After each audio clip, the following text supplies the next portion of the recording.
Assalamualaikum warahmatullahi wabarakatuh. Halo, halo, saya Hersu Beno Arif. Hakim Mahkamah Konstitusi Anwar Usman, ini Anda tentu masih ingat ya, ini adalah adik ipar Presiden Joko Widodo, mantan Presiden Joko Widodo maksud saya, dan paman Wakil Presiden Gibran Raka Buming Raka, kembali menjadi sorotan setelah dilaporkan ke Majelis Kehormatan Mahkamah Konstitusi atau MKMK. Laporan terbaru diajukan oleh Samsul Jahidin, seorang advokat yang menggugat Undang-Undang IKN dan Undang-Undang Polri. Dua kebijakan penting yang disusun pada masa pemerintahan Jokowi dan dianggap penuh kepentingan politik. Samsul menilai ada kejanggalan karena dalam dua perkara yang dikabulkan Mahkamah Konstitusi, Anwar Usman justru memilih jalur dissenting opinion. Sebuah sikap yang menurutnya tidak logis dan berpotensi menunjukkan konflik kepentingan. Tuduhan itu semakin menarik karena Samsul mengaitkannya dengan putusan nomor 90 garis miring PUU garis miring 2001 Romawi garis miring 2023. Ini adalah keputusan kontroversial yang membuka jalan bagi keponakannya Gibran Rakabuming maju sebagai calon wakil presiden. Dan kemudian Majelis Kehormatan Mahkamah Konstitusi mencopot Anwar Usman sebagai eh, ketua Mahkamah Konstitusi. Anwar kemudian hanya menjadi hakim biasa dan dia dilarang untuk ikut menangani perkara-perkara yang berkaitan dengan keluarga Jokowi karena ini akan menimbulkan konflik of interest. Samsul adalah seorang advokat yang dalam 1 tahun terakhir ini menjadi salah satu pemohon paling aktif di Mahkamah Konstitusi dalam menggugat undang-undang yang cukup strategis di era Presiden Joko Widodo. Dia bukan sekedar menggugat, tapi permohonannya, gugatannya itu diterima dan dikabulkan sebagian oleh Mahkamah Konstitusi.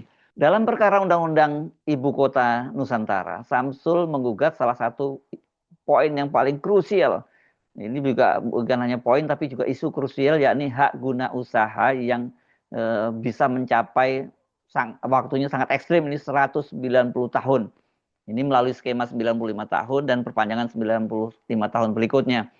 Menurut Samsul, ini berpotensi menciptakan monopoli penguasaan lahan yang bertentangan dengan konstitusi. Dia juga mempersoalkan kewenangan otorita IKN yang begitu besar sehingga rawan melampaui prinsip akuntabilitas. Kalau soal HGU 190 tahun itu bukan hanya ini penguasaan lahan bertentangan dengan konstitusi, tapi ini sama juga menjual tanah airnya ke bangsa asing karena ini kan ditawarkan kepada investor, investor asing.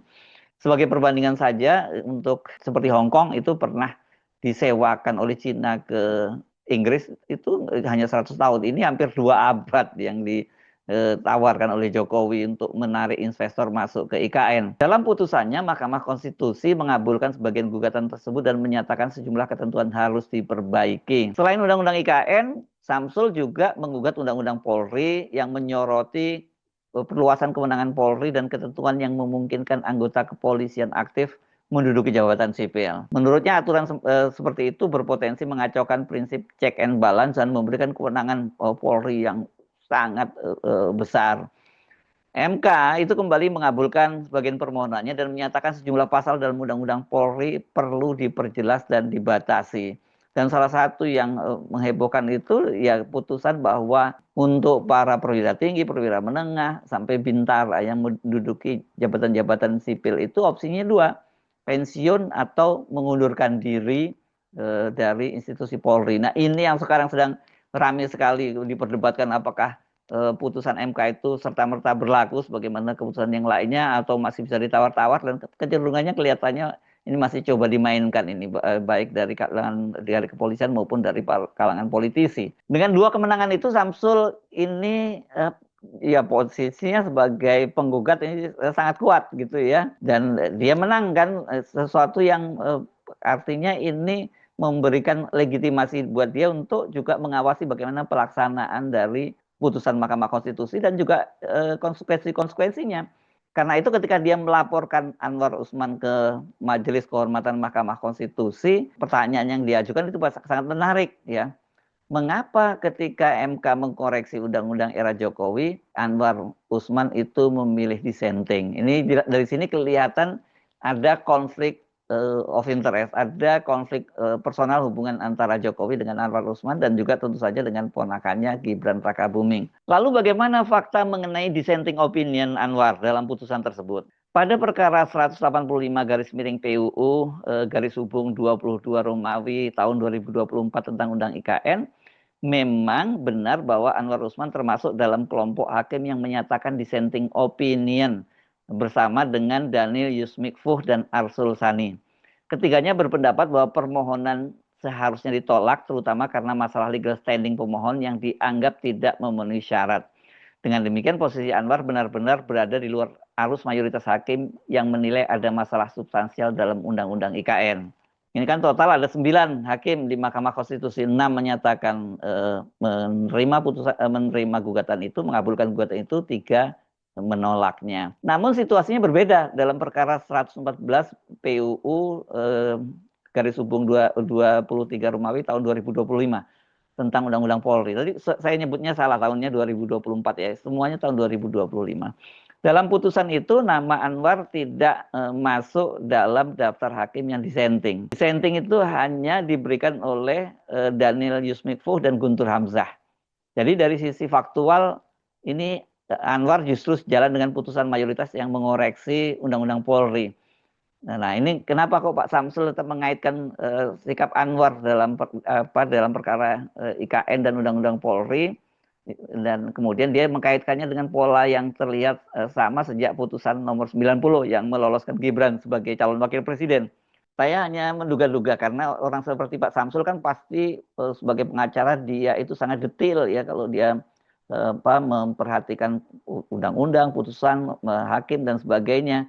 Dan kenapa dia kemudian mempersoalkan bahwa Anwar Usman itu dilaporkan karena dia dilaporkan ke MK dengan 2 undang-undang tadi, salah satunya undang-undang selain IKN adalah Undang-Undang Polri. Dua-duanya ini kalau kita kaitkan ya, Undang-Undang IKN maupun Undang-Undang Polri atau lembaganya institusi Polri itu memang terkait erat dengan Joko Widodo. Mungkin itu yang membuat dia kemudian melaporkan Anwar Usman dengan dasar tadi itu 2 putusan itu yang dia dissenting opinion. Faktanya tidak seperti itu ya. Undang-Undang IKN adalah proyek politik monumental dari mantan Presiden Joko Widodo.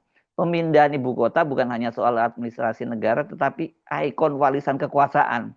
Jadi segala perubahan atau koreksi terhadap Undang-Undang IKN langsung berpengaruh pada legitimasi proyek tersebut. Maka dissenting opinion Anwar bisa dibaca sebagai keberpihakan pada proyek politik kakak iparnya. Sementara Undang-Undang Polri berada dalam konteks yang tidak kalah sensitif. Selama era Jokowi, Polri menjadi institusi negara dengan peran yang semakin besar.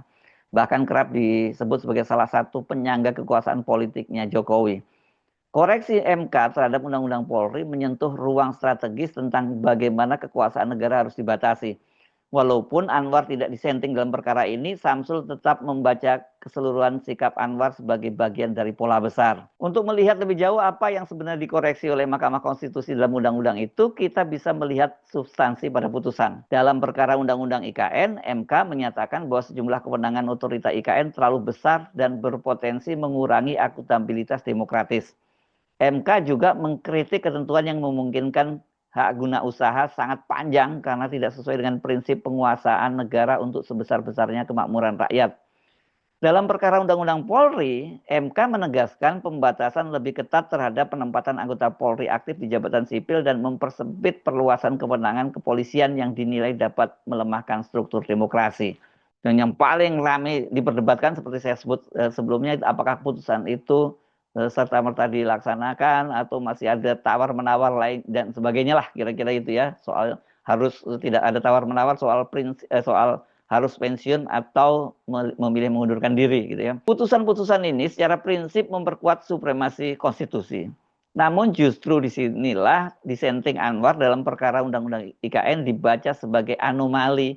Hal yang menurut Samsul Jahidin itu layak untuk dipertanyakan, bahkan dia menduga-duga ada motif tertentu di balik itu. Dan semua ini kalau berkaitan dengan Anwar Usman tentu saja ya adalah konflik interest, konflik etik yang sudah lama jadi persoalan, jadi trademark Anwar ini ya kan. Selain soal putusan 90 yang meloloskan Gibran juga seingat saya ada beberapa putusan lain yang dilaporkan. Tapi saya tidak mengikuti perkembangan lebih lanjut. Yang saya ingat adalah kasus ini dan kasusnya putusan nomor 90 yang kemudian membuat dia diputuskan oleh MK-MK yang waktu itu dipimpin oleh Jimli Asidiki dicopot dari jabatannya.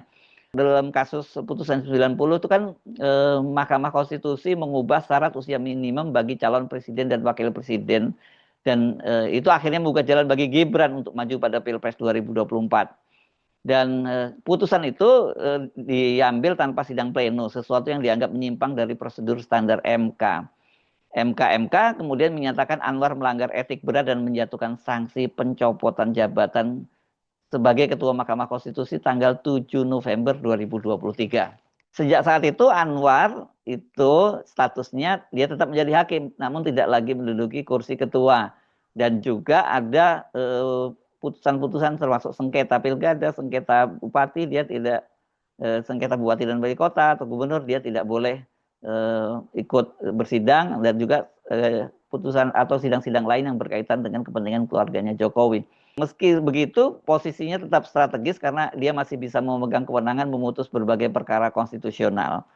Nah, salah satunya tadi itu Undang-Undang IKN dan kemudian juga soal Undang-Undang Polri. Harusnya Undang-Undang IKN itu dia punya konflik of interest dong di situ ya. Relasi keluarganya ini dengan Jokowi ya karena dia menikah dengan adik mantan Presiden Jokowi Hidayati. Karena itu selain ipar Jokowi dia juga adalah paman dari Wakil Presiden Gibran Rakabuming. Jadi membuat setiap langkah hukumnya selalu dibaca dalam konteks kemungkinan adanya konflik kepentingan. Apa boleh buat? Semua latar itulah yang membuat laporan Samsul Jaidin ke Majelis Kehormatan Mahkamah Konstitusi bukan sekedar persoalan prosedural. Laporan ini sekaligus membuka kembali perdebatan lama tentang integritas Mahkamah Konstitusi, independensi hakimnya, dan bayang-bayang politik yang terus hadir setiap kali nama Anwar Usman muncul dalam perkara strategis negara. Jadi ini sekali lagi kalau mengambil analogi marketing ini Anwar Usman itu jadi udah brand image.